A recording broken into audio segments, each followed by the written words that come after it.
Uh, Your Honor, I observed, with the assistance of the FBI special, that as if she was going to arrange some transportation home. He falls back asleep, never had gotten off the couch. When he wakes back, she was last seen leaving a bar with 3 men. 6 months later, her body was discovered in a shallow grave. But in between, came endless nights of silence, fear, and unanswered questions.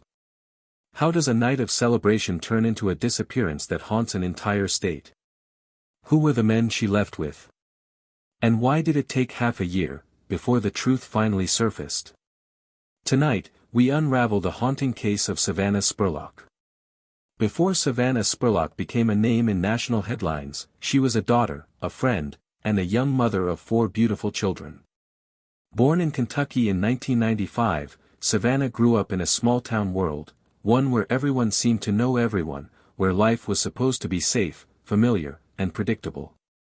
Her family described her as full of light. She loved to laugh, she loved to dance, and she had a way of walking into a room and making everyone else feel at ease.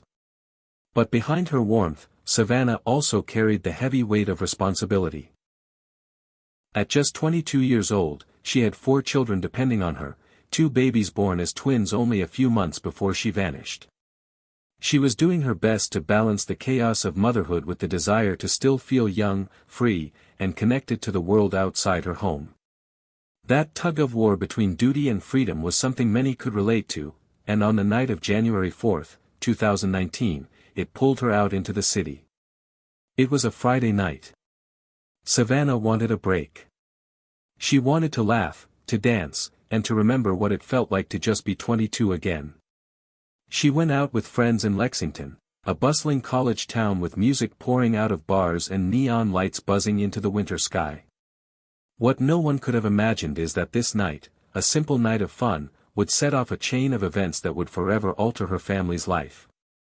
By sunrise, Savannah's phone would fall silent. Her children would never see her again. And her name would be spoken in whispers across the country. January 4, 2019. For Savannah Spurlock, it began like any other Friday night, but it would end with her walking out of a bar, and into the unknown. She had decided to go out with friends in Lexington, a city alive with energy, crowded bars, and winter winds cutting through the streets. Savannah, only weeks after giving birth to twins, was trying to reclaim a little piece of herself, the young woman who loved music, dancing, and the thrill of laughter in the company of friends. That night, she and her friends ended up at a popular spot known as the Other Bar. The atmosphere was crowded and electric, students packed shoulder to shoulder, music pulsing, and voices rising over the sound of clinking glasses. Witnesses recall Savannah smiling, dancing, her long hair catching the colored lights. She was carefree, alive, and, for a moment, the responsibilities of motherhood and life at home seemed far away. But as the hours ticked past midnight, the evening took a darker turn. Surveillance cameras captured the moment Savannah left the bar. She wasn't alone. At around 2:30 a.m., she walked out with 3 men she had met that night. That footage, grainy, dark, but undeniable, would become the last known images of her alive. No one who saw her could have known they were witnessing the start of a nightmare. For Savannah's friends, the night ended. They went home. But Savannah climbed into a car with strangers. The men promised to drive her back to their home in rural Garrard County, more than 40 miles away. It was a decision that raised endless questions later. Why did she leave with them? Did she trust them? Was she coerced? Or was it simply the reckless spontaneity of youth, a moment when one choice changes everything? By morning, her phone would stop answering. By the afternoon, her family would begin to panic. And by nightfall, Savannah's name would no longer be just that of a young mother, but the center of a growing mystery that the community couldn't ignore. By the next morning, Savannah's phone had gone silent. No calls. No texts. No trace. At first, her family hoped she was simply exhausted after a late night, maybe sleeping in. But as hours stretched into the afternoon, a creeping unease settled in. Savannah was a mother of 4. She wasn't the type to disappear, not without calling home, not without checking in on her children. Something was wrong. When her mother tried to reach her and got no answer, panic began to grow. Savannah's phone pinged one last time in Garrard County, but then it went dark. For her family, that silence felt like a scream. That evening, a missing persons report was filed. Police began piecing together what little information they had. They retraced Savannah's steps from the bar, confirmed she had left with 3 men, and tracked her final cell phone signals. For the family, those early hours were unbearable. They printed flyers with Savannah's smiling face, plastered them across telephone poles, store windows, and community boards.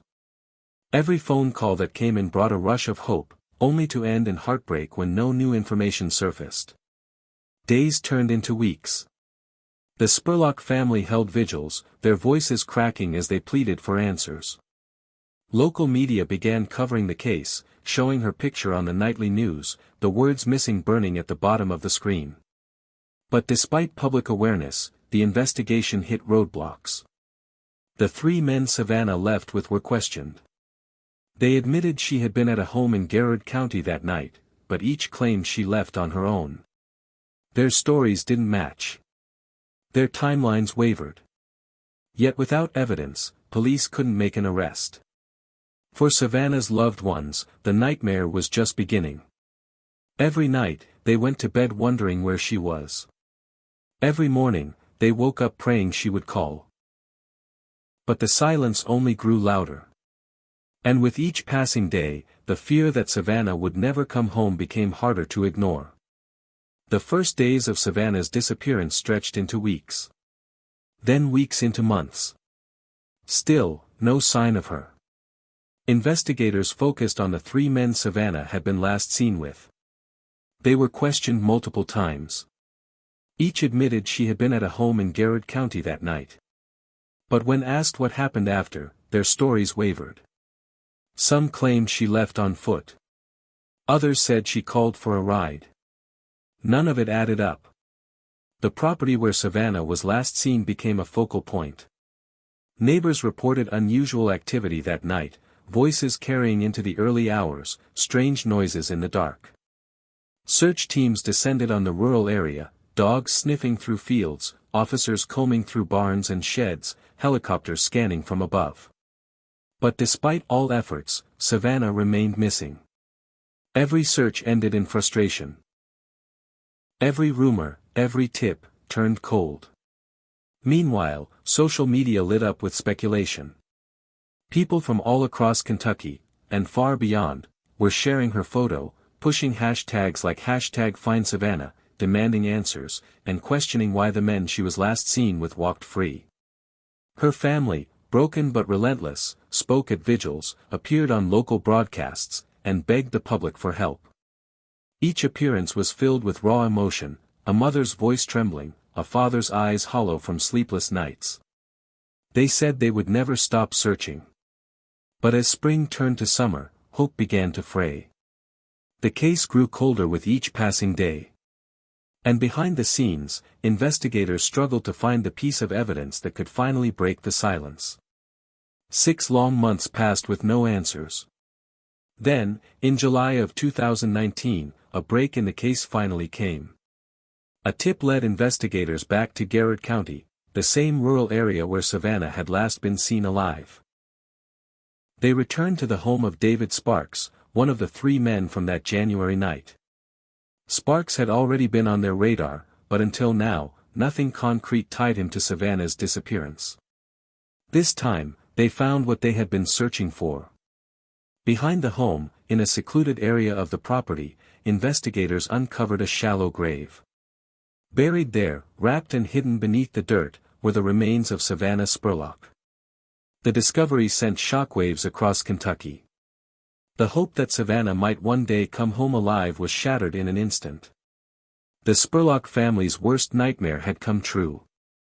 For her mother, the grief was overwhelming. For her children, the loss was unimaginable. Savannah, a daughter, a sister, a friend, and a mother of 4, had been silenced forever. But with the discovery came a new demand: justice. Who was responsible? What had happened on the night she disappeared? And why had her life been cut short? Not long after the discovery of Savannah's remains, the focus shifted quickly to David Sparks, the man whose property had concealed her shallow grave. Sparks was arrested and charged with abuse of a corpse, evidence tampering, and ultimately, murder. For investigators, the evidence was undeniable: Savannah had been in his home the night she disappeared, and he had tried to bury her secret beneath the dirt of Garrard County. In court, Sparks maintained little emotion.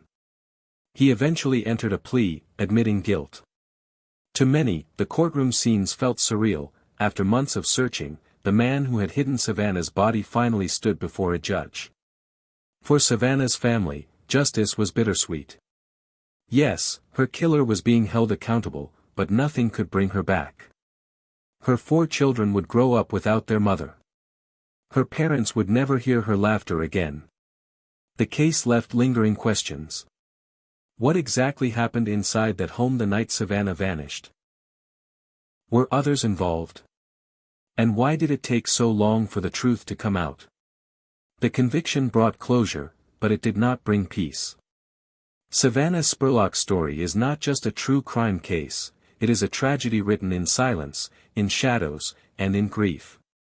She was 22 years old. A mother of 4. A daughter who lit up every room she walked into. A sister who always found a way to make you laugh, even in the darkest times. And a friend who gave more than she ever took. On the night she disappeared, Savannah wasn't chasing danger. She wasn't reckless. She was simply living her life the way countless others do, celebrating, laughing, trying to hold on to a small piece of normalcy while balancing the heavy weight of motherhood. But what she didn't know was that someone else had already written a much darker ending for her. For 6 long months, her family waited. They woke up every morning with the same crushing question: where is Savannah? Each night, they went to sleep with the same gnawing fear: what if she never comes home? Every phone call brought both hope and terror. Every knock on the door threatened to shatter what little strength they had left. And then, the discovery. A shallow grave. A stolen future. A confirmation of what they had feared most. David Sparks would later be arrested and convicted. He was the man Savannah trusted enough to leave the bar with. The man who smiled in front of others, but hid a deadly secret in the soil of Garrard County. Justice demanded his name, his crime, and his punishment. But justice could not return Savannah to her children. And so, while a court found answers, a family was left with endless questions. What exactly happened that night? Did she cry for help? Did anyone else know? And how many lives could have been saved if someone, anyone, had spoken up sooner? These are questions that may never have answers. Savannah's story is not an isolated one. Across the country, thousands of families are still waiting, still searching, for daughters, sisters, mothers, and friends who never came home. For them, every headline about Savannah is a reminder of their own worst fears. And for us, the ones who listen to her story, we are left with a choice. Do we turn away, or do we remember? Do we speak her name, or do we let it fade into another statistic? So tonight, let us remember Savannah Spurlock. Not for the way she was lost, but for the way she lived. For her laughter, her spirit, her love for her children. For the life she should have been allowed to live. And I leave you with this: what would you do if the last text you sent was the last one anyone ever read from you? This is not just Savannah's story. It's a warning. A reminder. A haunting echo that danger often hides in plain sight. This was the case of Savannah Spurlock. If this story has moved you, share it. Keep her memory alive. Tell her story so the world does not forget. Leave your thoughts in the comments. Was this tragedy inevitable? Or could it have been prevented? And if you want to hear more stories like this, more cases that hide in the shadows, make sure to subscribe. Because there are still names to remember, still truths to uncover, and still darkness waiting to be exposed. Until next time, stay safe, stay vigilant, and remember, evil often wears the face you least expect.